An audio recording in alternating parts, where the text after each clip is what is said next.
Hi, everyone. This is Heather Hodges. I'm an organizational psychologist. Welcome to my show. This is the place where we say I'm in to creativity, bold thinking, transformational growth, and meaningful conversations.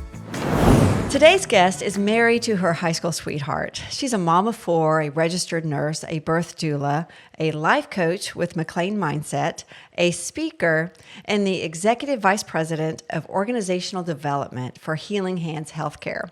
I'm delighted to welcome my friend, Heather McLain, on the pod today. Heather, welcome to the show. I'm so thankful to be here. Great. Well, thanks for your time today. I am so delighted that you're here today.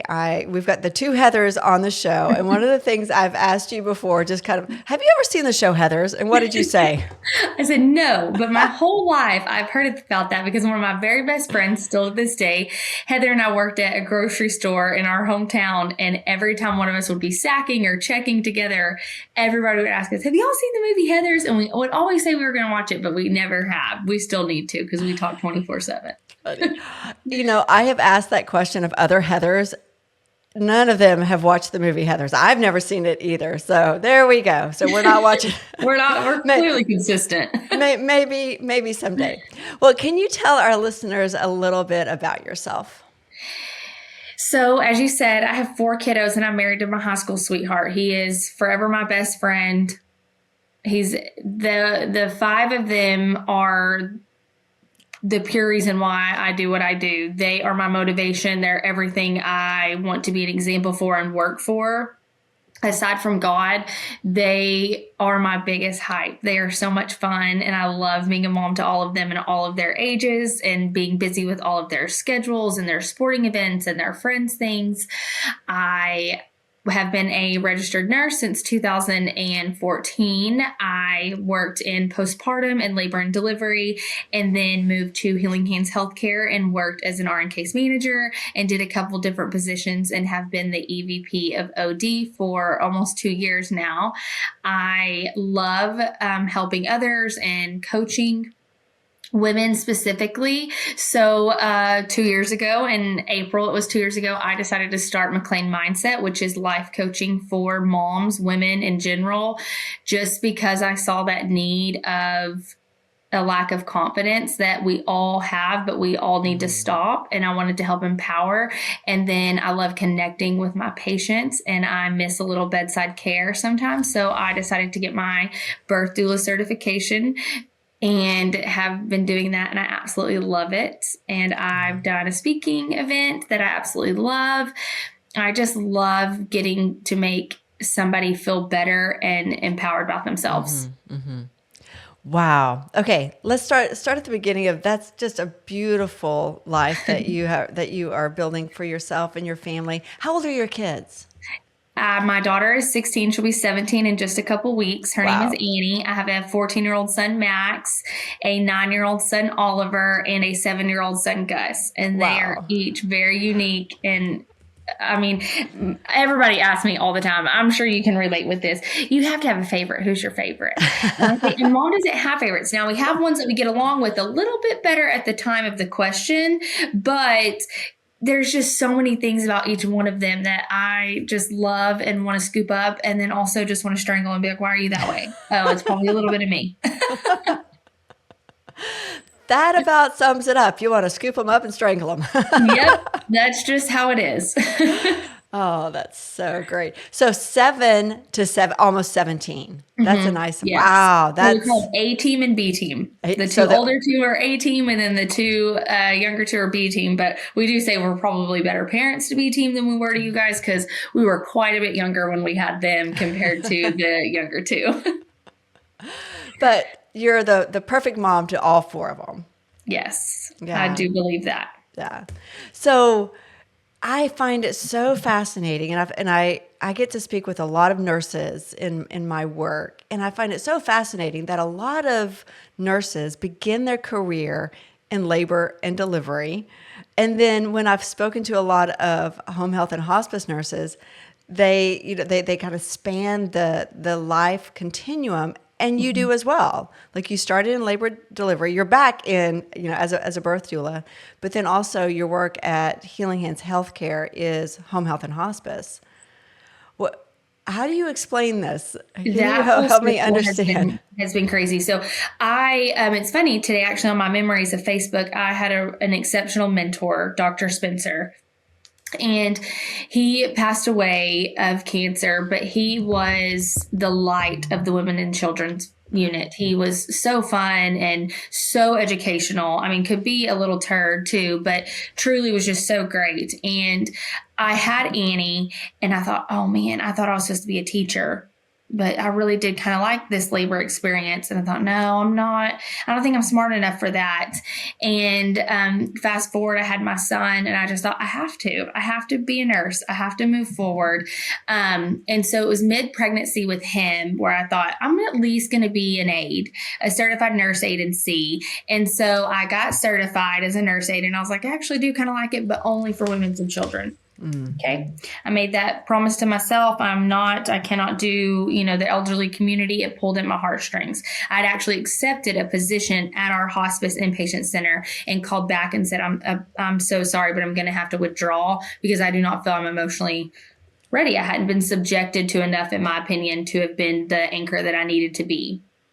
So I did that and I thought, oh, this is great. I don't want to do anything else. I'm going to be a mom and be a nurse aide. And then I had Max and I just had this like, oh, I need to do more. And Dr. Spencer was like, why are you not doing more? What are you doing? And he said, I want you to come to this delivery with me. And he let me gown up and glove up and deliver a baby. Wow. And that was all I needed. And I pushed forward and I did it and I worked full time and I had my 2 children. They were, Annie was 5 and Max was 2 at the time. And I just did it and I loved it. And I loved nursing school and I loved postpartum and I loved connecting with the mom so much. And then there's Dr. Spencer a couple years later. Why are you not in labor and delivery yet? What are you doing? And I didn't want to go to labor and delivery for a little bit of, sometimes you get, a persona about labor and delivery nurses. They know everything and no one can tell them everything. And so I didn't want that. And so I did switch and it was not an easy transition. Probably hands down the hardest transition I've ever done yet still in my life. The culture's completely different. There's a little bit level of competition. It just is it's a whole different atmosphere. And then I made some changes in some things and it was amazing. And I loved it so much. And I actually got to be with Dr. Spencer on his very last delivery that he ever got to perform. Mm-hmm. And the circle of life. And I remember someone, a nurse who'd worked there forever said, they say hospice nurses are born from being a labor and delivery nurse. And you take care of really hard situations and demises. And it is very hard. And I thought, not me. You will never see me taking care of anything of that sort. And then fast forward, made some changes, went to Healing Hands, loved it. We decided to open up a hospice for the continuity of our care with our home health patients. And I said, I'm not going to do hospice. I'm sorry. And my leader, Summer, said, I'm sorry you are. I said, oh, okay. And so I did. And while I liked it, I didn't love it. I'm going to be honest, I didn't. And I was just like, okay, I'm just learning for that. But in the same breath, you never know in home health, you never know when you're going to take care of a hospice patient. You have no idea what that week between seeing them can turn into. They may have had a great week the last time you saw them, and then they have a very big decline. And you as a nurse have to assess what is best for them at that point. So I kind of had to get out of my head with that. And then my mom, she got sick last year and I got the opportunity to take care of her, to be by her bedside for an entire month with my sister. And I loved it so much. It gave me so much life. I could not wait to wake up in the mornings. I never had a sense of, oh, what's today going to be like? And there were really, really hard times. Hospice work is a lot. And I was the caregiver. I was not the nurse. But since then, I've realized through processing and going through the grief, I've longed for something surprisingly and humble enough to myself to say it's a little bit of hospice.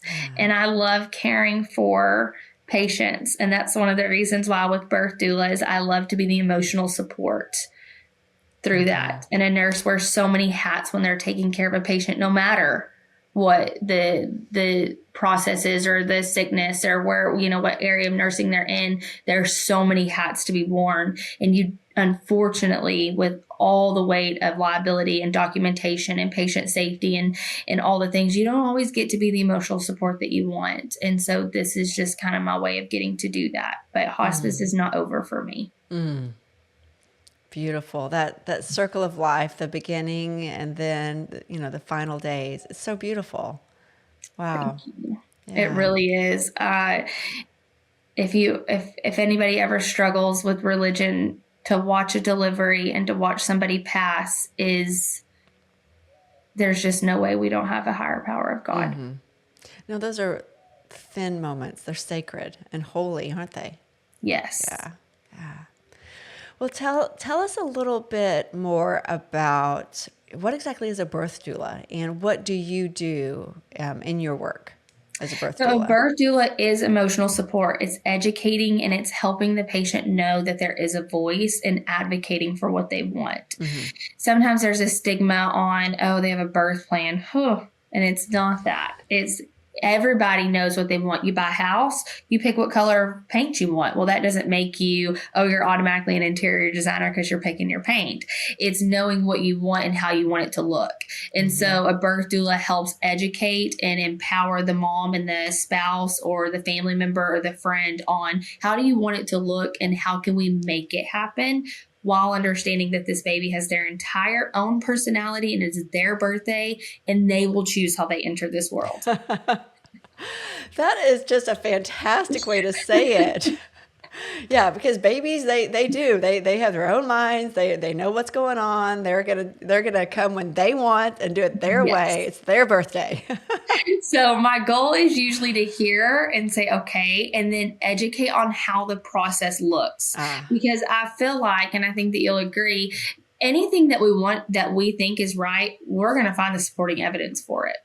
Mm-hmm. We just are. Mm-hmm. And so if you think like this is the only way, then that's all you're going to read about and that's all you're going to believe. And you can't wait to find the things that support why you believe that. Mm-hmm. But to know what reality is and how things really look at a hospital or a birthing center or a home and how it presents is just a whole different world that we don't get the education that we should. Mm-hmm. And our physicians want to, but it's just there's not enough time.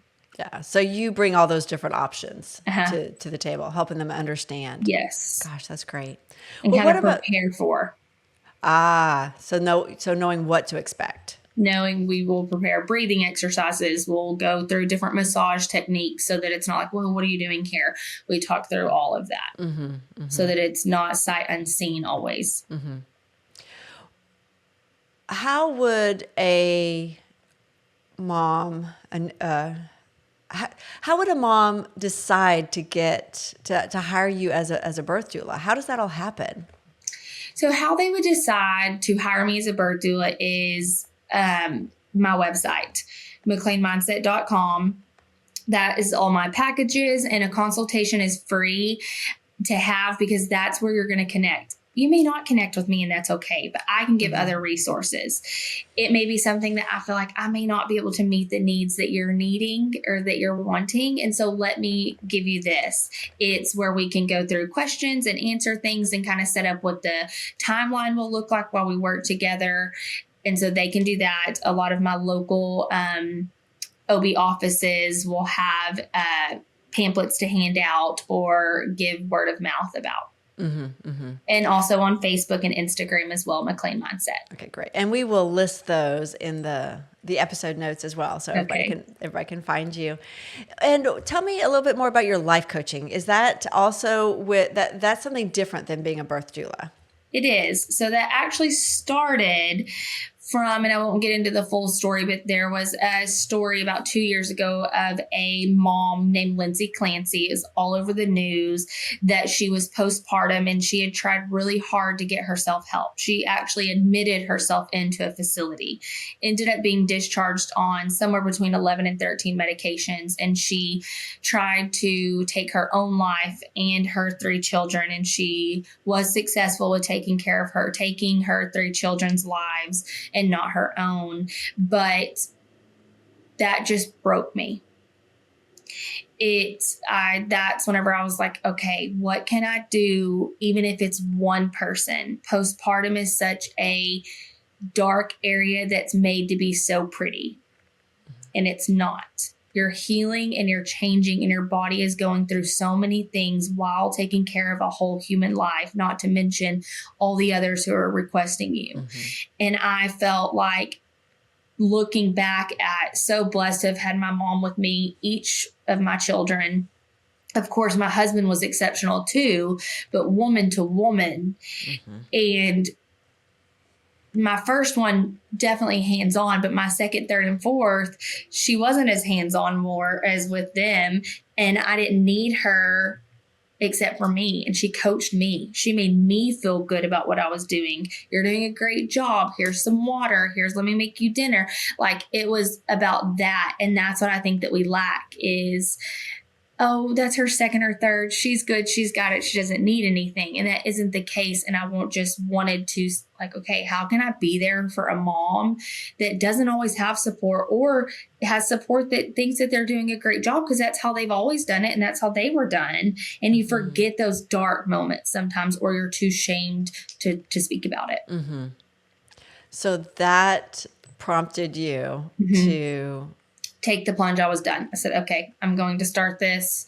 I'm going to get certified as a life coach and use the years of experience that I have as a mom and a registered nurse, never crossing the two. I'm very big on that, but bringing that experience and wisdom to them, to the moms who needed it, need it. Right. Oh my goodness. I've known you for nearly a year and I didn't know that story. Oh, wow. I thought so. I love that. Yeah. That's so beautiful. But it was that one story that prompted it for you to help other moms. And now you're taking that into the speaking world and you're launching your speaking career. So help me understand the problem, even more deeply. What is the problem or the challenge that you're seeing with women today that you are speaking to? I think the biggest challenge that I see is lack of confidence, inadequate, constant comparison to other moms, and why kids aren't doing what their kids are doing, or I should have thought about that, or why didn't I remember about this? And well, maybe I shouldn't be doing this and this would be better. And that is what I hope to reverse and give them confidence, give them adequacy, give them that reminder that they're where they're supposed to be and who they're supposed to be with. So what is the message that you want to share with women? The message I want to send to women is that you are the perfect mother for who you have. God gives us the children that we have for a reason. He gives us the spouse. I wholeheartedly believe that. He gives us the village that he gives us for a reason.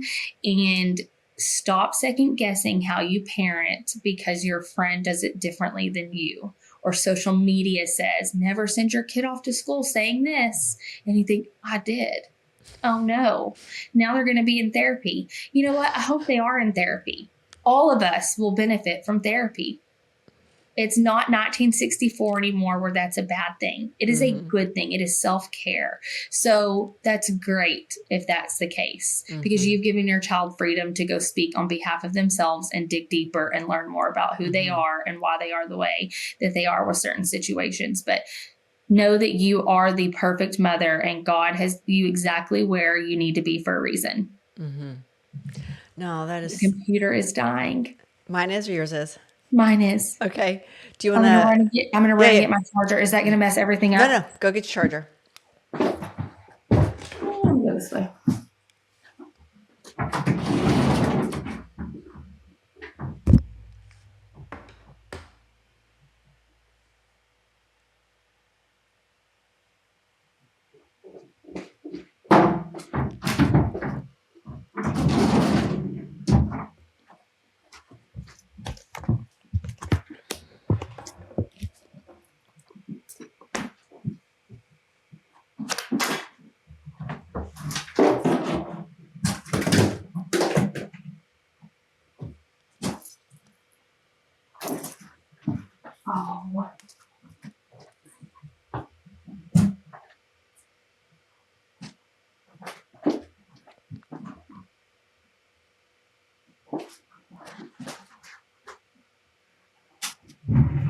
I found an extension cord. Oh, don't worry.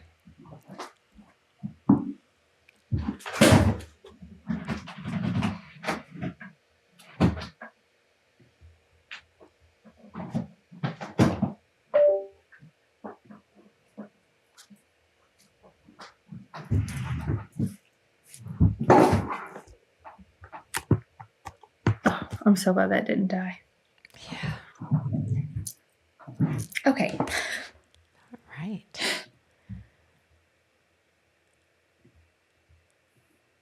Let's see.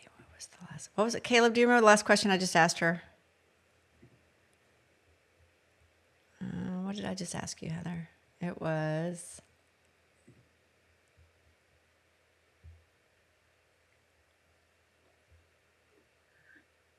What I hope that they get after, I think.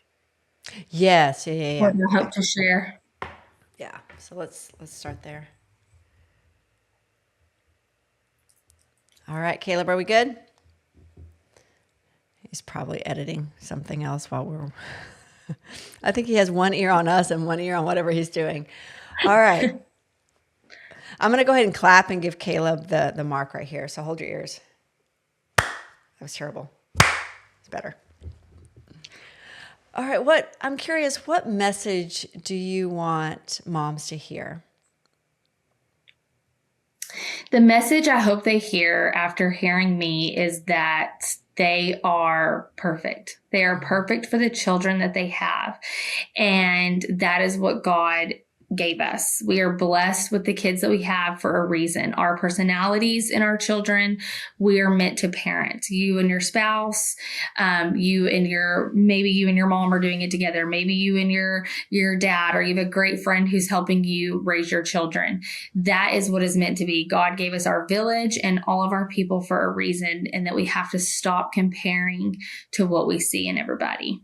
Oh, that's beautiful. Well, Heather, this has been such a great conversation. And before I let you go, Percy the penguin, my research assistant, has a couple of questions for you. Percy, are you there? Where are you, Percy? Come on. All right. Thank you, Percy. Ooh, Percy has stacked some questions for you, which you're really not supposed to do. But his first question is a double-barreled question, and it is, what advice of caution would you give your 20-year-old self today? And what word of encouragement would you also tell your 20-year-old self? Oh, wow. What I would tell my 20-year-old self with caution is it's not going to go as planned. That you are 20 and there is a whole life that you grow. And the word of encouragement that I would give my 20-year-old self is trust the process. And trust the process. Just go along with it. I think that, you're adult when you're 18 makes you think that you have to have all the answers. And I'm 37, going to be 38, and I'm probably changing everything about what I'm doing, what I thought I was doing. I'm going to go with the question I would ask a future guest is, how often do you find yourself being above your own advice? So oftentimes in my life coaching or with friends or even myself, to be, just to be very humble, is we don't give ourselves enough worth and credit to work through something or think that we have the confidence to know the answers. But if it's presented to us, somebody else is having that, we'll help them all day and we'll give them the solutions, but we don't always want to do the same for ourselves. So it's not fair to you as a human, a whole, to be above your own advice. You can tell somebody else, but not yourself. So McLainMindset.com, McLain Mindset on Facebook and on Instagram. I've loved it. You've been amazing. Thank you for having me. Thank you for joining me in this conversation. And if you enjoyed today's episode, don't forget to subscribe, leave a review or a comment, and share it with someone who could use a dose of creativity and inspiration. So until next time, Keep saying I'm in to creativity, bold thinking, transformational growth, and meaningful conversations. May you be wildly creative in your life and leadership. I'll see you soon.